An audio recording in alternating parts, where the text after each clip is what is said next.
Shalom, ada sukacita, amin? Haleluya. Bapak Ibu Saudara kasih dalam Tuhan, seri khotbah dengan tema Zaman Nu dan Zaman Sekarang memasuki bagian terakhir, bagian ke-11 dengan subtema Peradaban sebelum air bah. Peradaban sebelum air bah.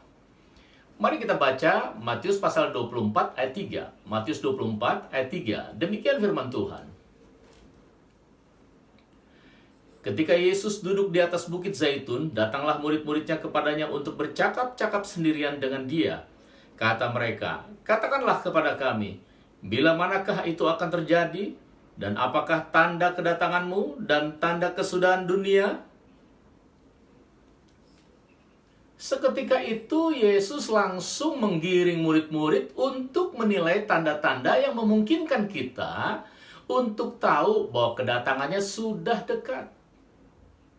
Dalam pasal 24 ini, Yesus menyebutkan akan adanya penipuan, perang, desas-desus tentang perang, kelaparan, penyakit sampar, penyesatan, gempa bumi, antisemitik, guru-guru palsu, dan sejumlah tanda-tanda yang lain.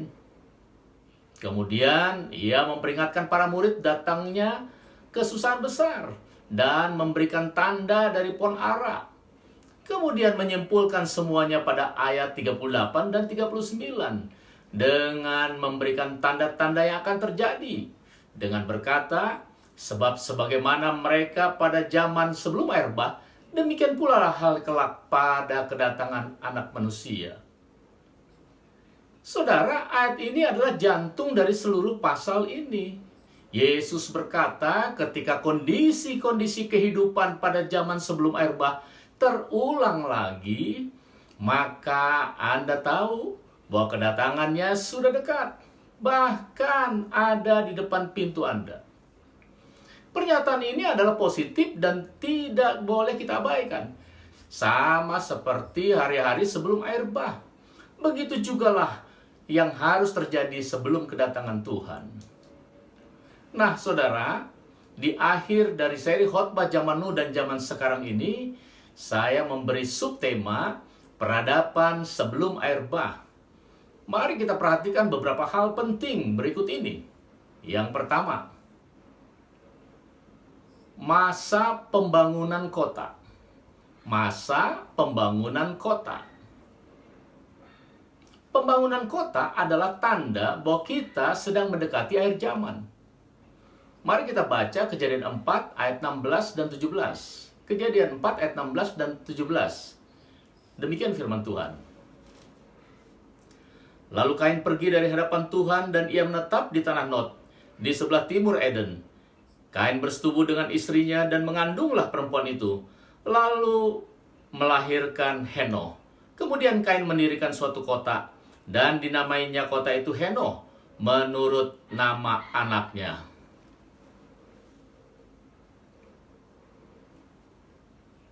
Ini adalah penekanan pertama dalam Alkitab tentang orang-orang yang mendirikan kota.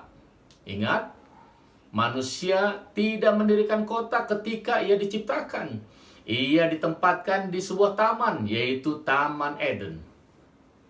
Kota pertama di muka bumi dibangun oleh manusia yang penuh dengan dosa yang bernama Kain.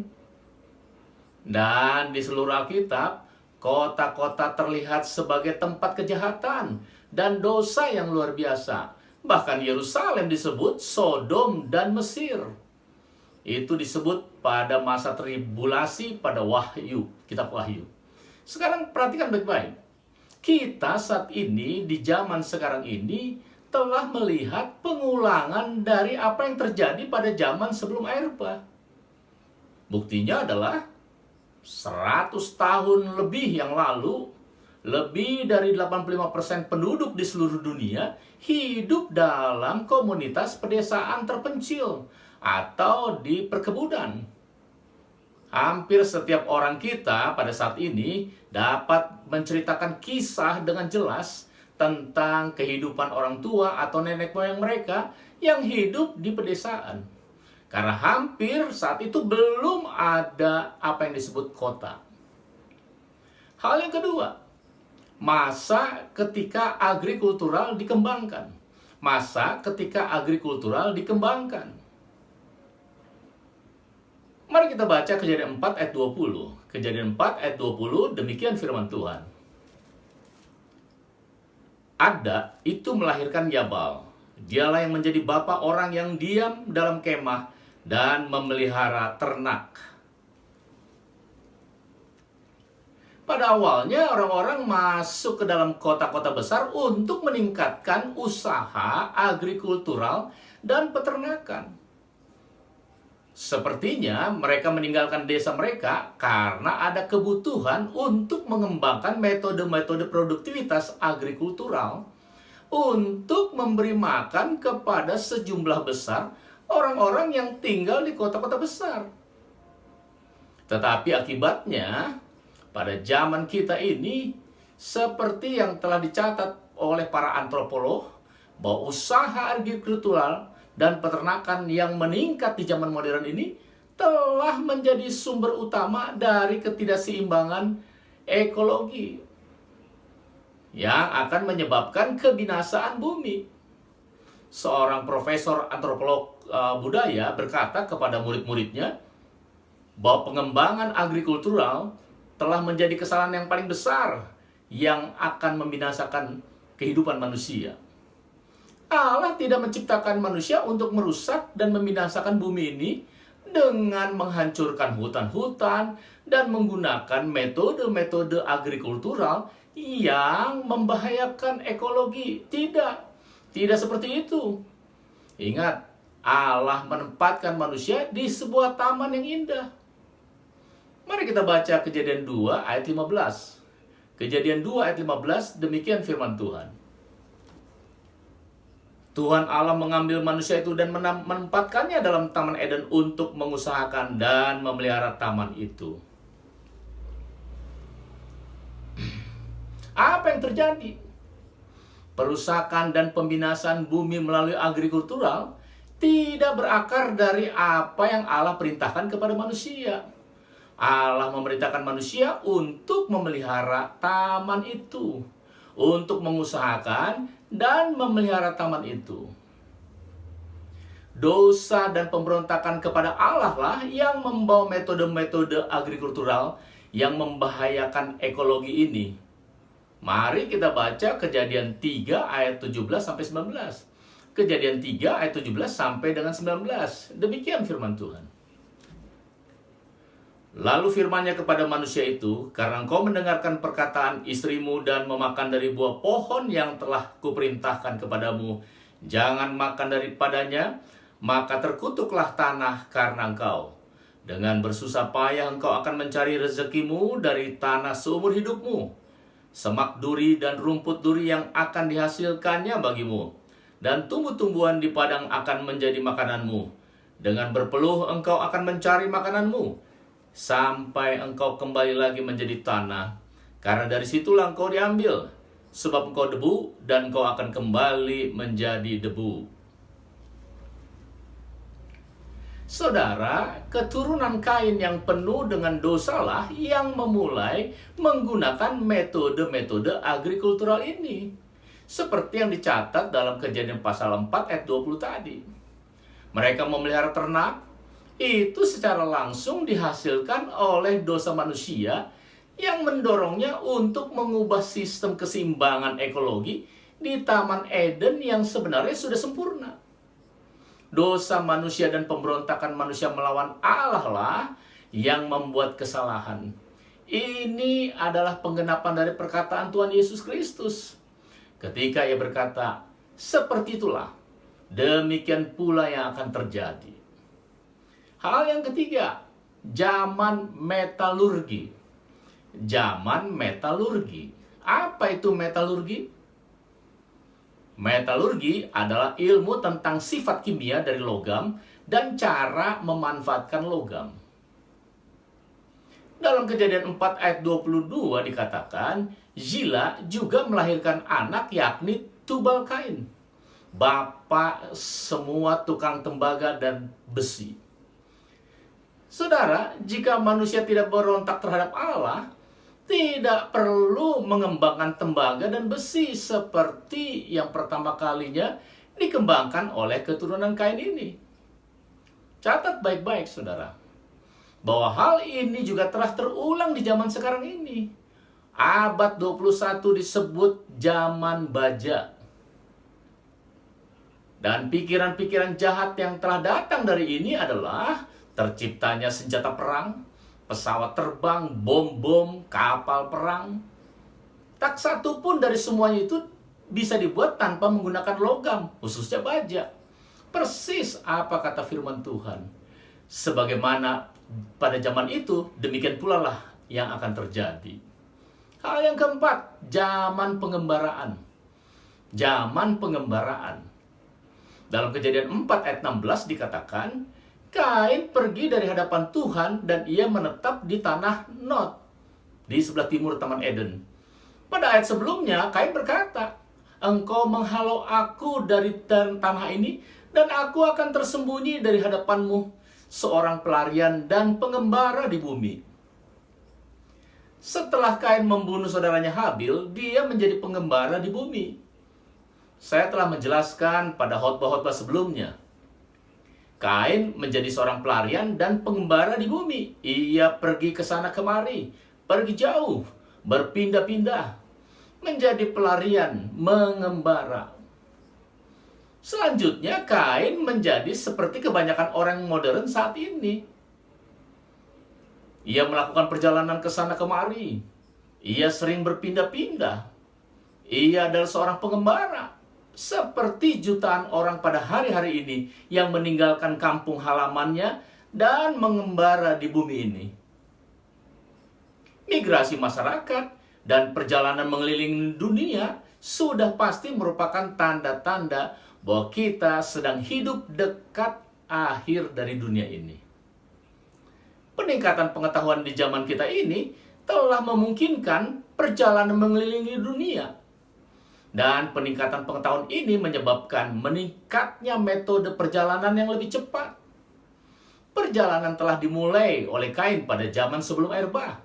Dan zaman sekarang, umat manusia pun telah menjadi pelarian dan pengembara di bumi ini, sama seperti Kain. Hal yang kelima, zaman yang didominasi oleh musik. Zaman yang didominasi oleh musik. Dalam Kejadian 4 ayat 21 dikatakan, nama adiknya adalah Yubal.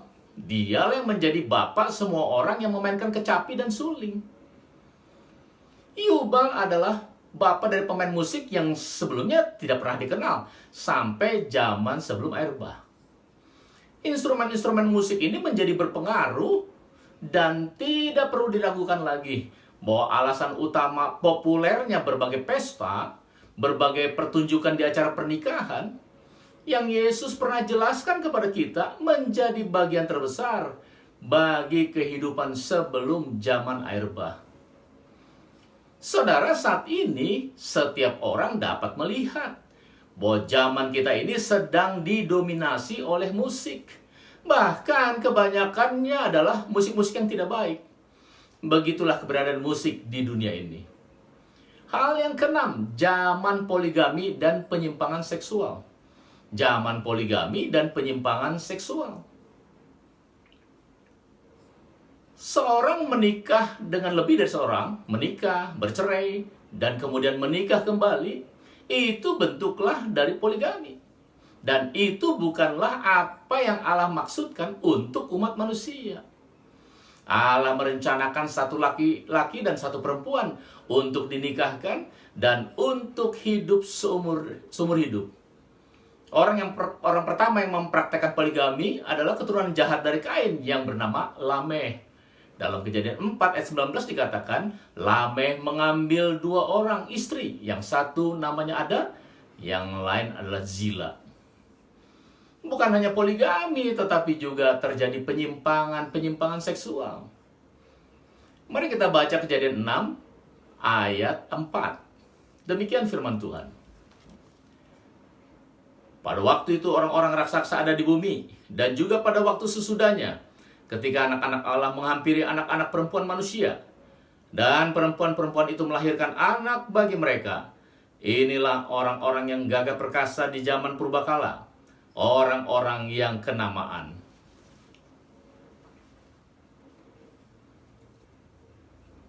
Argumentasi yang paling kuat dari semua penafsiran tentang anak-anak Allah yang dimaksudkan dalam ayat ini adalah malaikat-malaikat yang jatuh.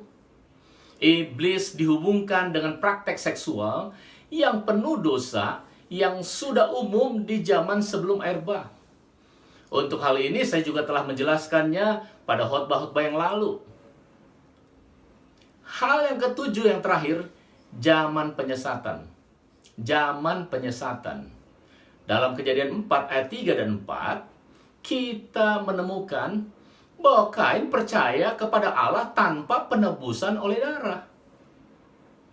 Alkitab berkata dalam Yudas 11, celakalah mereka karena mereka mengikuti jalan yang ditempuh Kain. Saudara, manusia semakin jahat dan semakin jauh dari Tuhan. Sampai pada zaman Nuh. Sekalipun Nuh telah mengingatkan semua orang tentang penghakiman yang akan datang. Ia memberitakan yang telah dia terima dengan setia selama 100 tahun. Tapi semua orang saat itu tidak mau mentaatinya. Mereka terus-menerus mengejar kehidupan dan tidak peduli dengan firman Tuhan.